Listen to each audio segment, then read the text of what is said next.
नमस्कार दोस्तों, भाइयों बहनों। क्या महात्मा गांधी और उनके विचार धीरे धीरे अप्रासंगिक होते जा रहे हैं? क्या आने वाले कुछ वर्षों या दशकों में इस देश में कोई भी महात्मा गांधी का नाम लेवा नहीं रह जाएगा? यह सवाल इसलिए क्योंकि अब तक कांग्रेस और अन्य सहयोगी विपक्षी पार्टियां भारतीय जनता पार्टी और उसके मातृ संगठन राष्ट्रीय स्वयंसेवक संघ पर यह आरोप लगाती रही हैं कि वे महात्मा गांधी के विचारों पर नहीं बल्कि नाथूराम गोडसे के विचारों पर चलते हैं।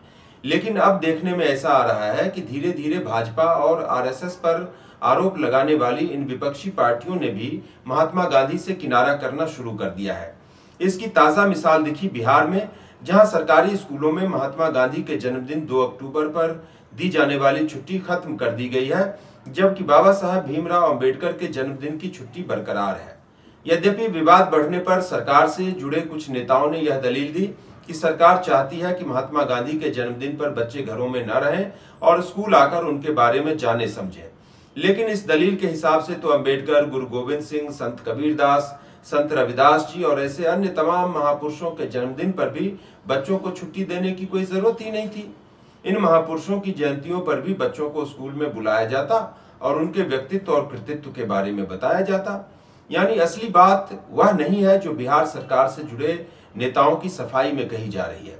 असली बात यह है कि बिहार की सरकार चला रहे राजनीतिक दलों को महात्मा गांधी अब उतने प्रासंगिक नहीं लगते जितने कि भीमराव अंबेडकर लगते हैं, क्योंकि आज की तारीख में महात्मा गांधी के नाम पर कोई भी वोट बैंक तैयार नहीं किया जा सकता, जबकि भीमराव अंबेडकर के नाम पर दलित और पिछड़े समुदायों में एक जबरदस्त गोलबंदी दिखाई देती है। हैरानी की बात यह है कि बिहार के विपक्षी महागठबंधन द्वारा संचालित इस सरकार में न केवल लालू यादव का राष्ट्रीय जनता दल, नीतीश कुमार का Janata Dal United, CPI, CPM और सीपीआई-एमएल ये 3 कम्युनिस्ट पार्टियां शामिल हैं, बल्कि वह कांग्रेस पार्टी भी शामिल है, जिसका शीर्ष नेतृत्व आज तक गांधी टाइटल लगाकर घूम रहा है।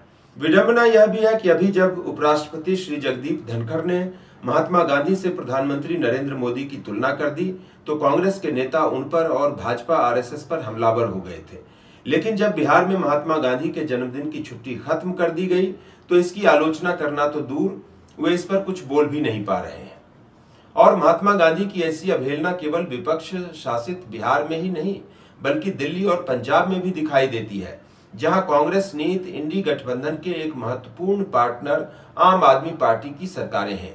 दिल्ली और पंजाब में सरकारी दफ्तरों से महात्मा गांधी की तस्वीर हटा दी गई है और उनकी जगह बाबा साहब भीमराव अंबेडकर और शहीद आजम भगत सिंह जी की तस्वीरें लगा दी गई हैं। यहाँ भी मुद्दा यह नहीं है कि अंबेडकर और भगत सिंह की तस्वीरें क्यों लगाई गई, बल्कि मुद्दा यह है कि गांधी की तस्वीर क्यों हटाई गई।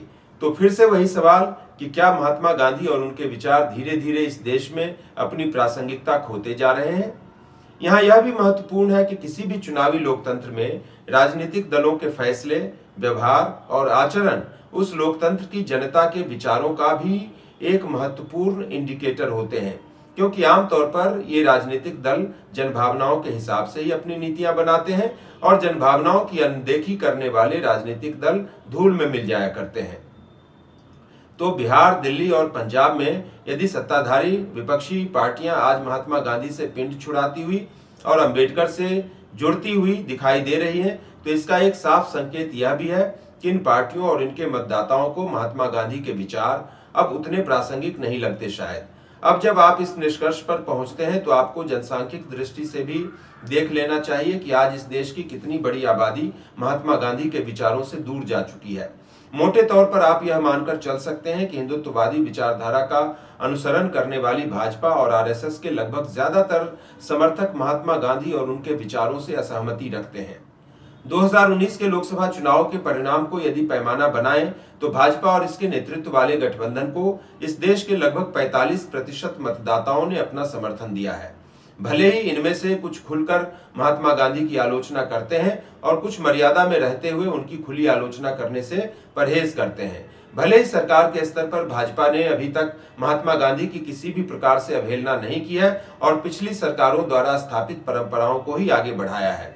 भले ही स्वयं प्रधानमंत्री श्री नरेंद्र मोदी और आरएसएस प्रमुख श्री मोहन भागवत व्यक्तिगत रूप से महात्मा गांधी के प्रति अपना सम्मान भी प्रकट करते रहते हैं, लेकिन भाजपा और एनडीए के समर्थकों के बीच आज महात्मा गांधी की आलोचना के विरुद्ध कोई रिएक्शन नहीं दिखाई देता। देश के इन 45% लोगों के साथ अब आप यदि राजद, जदयू, आम आदमी पार्टी सहित कम्युनिस्ट पार्टियों, बहुजन समाज पार्टी, शिवसेना, मुस्लिम समर्थन से चलने वाली पार्टियों और कुछ अन्य पार्टियों को जोड़ दें जो क्षेत्रीय नेताओं, जातियों, समुदायों, भाषाओं इत्यादि पर आधारित हैं, तो इनके समर्थकों की संख्या भी कम से कम 20% तो है ही। एनडीए समर्थकों के साथ इन्हें जोड़ने से लगभग 65% लोग ऐसे हो जाते हैं जिन्हें आज की तारीख में महात्मा गांधी के विचारों से कोई विशेष लेना देना नहीं है।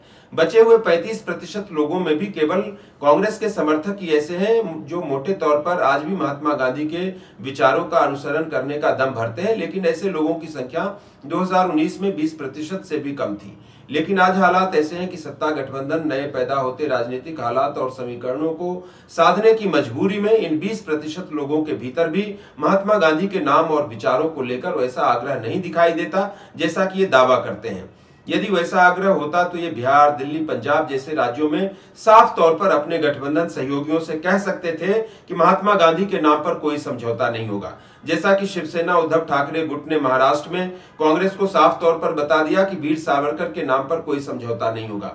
जैसा कि बहुजन समाज पार्टी साफ करके चलती है कि अंबेडकर के नाम पर, कांशी राम के नाम पर कोई समझौता नहीं होगा। जैसा कि भारतीय जनता पार्टी ने भी साफ कर रखा है कि भगवान राम के नाम पर कोई समझौता नहीं होगा। तो इन सारी घटनाओं और परिस्थितियों से यही साफ होता है कि अब इस देश में बमुश्किल 20% लोग भी महात्मा गांधी और उनके विचारों के साथ अडिग नहीं हैं। इसीलिए यह सवाल पैदा होता है कि क्या महात्मा गांधी अप्रासंगिक होते चले जा रहे हैं? यदि हां, तो आखिर इसके क्या कारण हो सकते हैं? तो इसका मुख्य कारण तो देखिए, मुझे यही समझ में आता है कि महात्मा गांधी किसी खास वर्ग या समुदाय के नेता नहीं थे, पूरे देश के नेता थे। जबकि देश की हकीकत यह है कि यह अनेक धर्मों और जातियों में विभाजित है। इसीलिए इस देश के बहुसंख्य मुसलमानों ने तो आजादी से पहले ही गांधी को छोड़कर जिन्ना को अपना नेता मान लिया था। आप जानते होंगे कि भारत की आजादी की रूपरेखा तैयार करने के लिए ब्रिटिश सरकार ने जो कैबिनेट मिशन भारत भेजा था, उसके फैसले के मुताबिक जब 1945-46 में चुनाव कराए गए थे, उनमें ज्यादातर मुस्लिम बहुल सीटों पर महात्मा गांधी के नेतृत्व और अबुल कलाम आजाद की अध्यक्षता वाली कांग्रेस पार्टी को नहीं, बल्कि मोहम्मद अली जिन्ना के नेतृत्व वाली ऑल इंडिया मुस्लिम लीग को जीत मिली थी। इन चुनावों में मुस्लिम लीग को 26% के आसपास वोट मिले थे और उस वक्त देश में लगभग इतनी ही मुस्लिम आबादी थी। इन चुनाव में गांधी जी की कांग्रेस को 74% हिंदुओं वाले देश में लगभग 58% वोट मिले थे। तभी ये बातें साफ हो गई थी कि एक तरफ जहां मुसलमानों ने लगभग एकजुट होकर महात्मा गांधी के नेतृत्व और विचारों को खारिज कर दिया है, वहीं हिंदुओं के भी एक छोटे से तबके में ही सही गांधी जी के विचारों के प्रति स्वीकृति और सहमति की कमी है। इनमें केवल दक्षिणपंथी ही नहीं थे, बल्कि वामपंथी भी शामिल थे। फिर जब भारी हिंसा में लगभग 10 या 20 लाख लोगों की मौत के बाद विभाजित होकर भारत आजाद हुआ, तब हिंदुओं के भीतर भी महात्मा गांधी की नीतियों के प्रति असंतोष और बढ़ा, जिसकी परिणति आपने देखा कि नाथूराम गोडसे द्वारा उनकी हत्या के रूप में हुई। फिर पिछले 75 सालों में कांग्रेस की नीतियों, पाकिस्तान के साथ हुए कई युद्धों, कश्मीर समस्या, सीमावर्ती राज्यों में घुसपैठ, हिंसा, आतंकवाद, दंगे, देश की बिगड़ती जनसांख्यिकी इत्यादि अनेक कारणों से हिंदुओं का एक बड़ा तबका कांग्रेस से विमुख होकर जहां दक्षिणपंथी पार्टी भाजपा के साथ आ गया, वहीं दूसरा बड़ा तबका जाति व्यवस्था के कारण पैदा हुई समस्याओं का समुचित समाधान न मिलने के कारण अंबेडकरवादी और समाजवादी विचारधारा वाली पार्टियों के साथ चला गया। मतलब गांधीवाद इन दोनों प्रकार के हिंदुओं की समस्याओं का समाधान प्रस्तुत करने में विफल सिद्ध हुआ। इसीलिए आज आप देखते हैं कि मुस्लिम आबादी द्वारा पहले ही खारिज किए जा चुके महात्मा गांधी को आज इन दोनों प्रकार के हिंदू भी खारिज करने लगे हैं। चाहे गाहे बगाहे कुछ भाजपा नेताओं द्वारा महात्मा गांधी की आलोचना और नाथूराम गोडसे की प्रशस्ति हो, या बिहार सरकार द्वारा गांधी जयंती की छुट्टी खत्म करना, या फिर आम आदमी पार्टी की सरकार द्वारा पृष्ठभूमि से महात्मा गांधी की तस्वीर हटाना।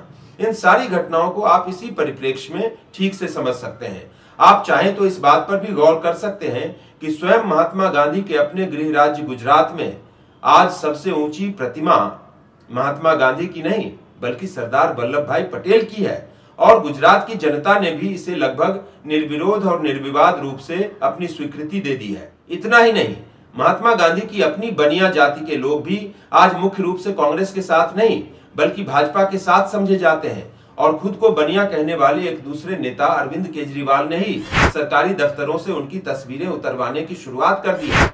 इस प्रकार आप देखेंगे कि चूंकि वोट बैंक वाली राजनीति में आज महात्मा गांधी किसी भी क्षेत्र, किसी भी जाति, किसी भी धर्म, किसी भी भाषा के सबसे बड़े वोट दिलाऊ नेता नहीं रह गए हैं, इसलिए उनकी प्रासंगिकता भी देश की राजनीति और प्रकारांतर से हमारे समाज में भी दिनों दिन कम होती जा रही है।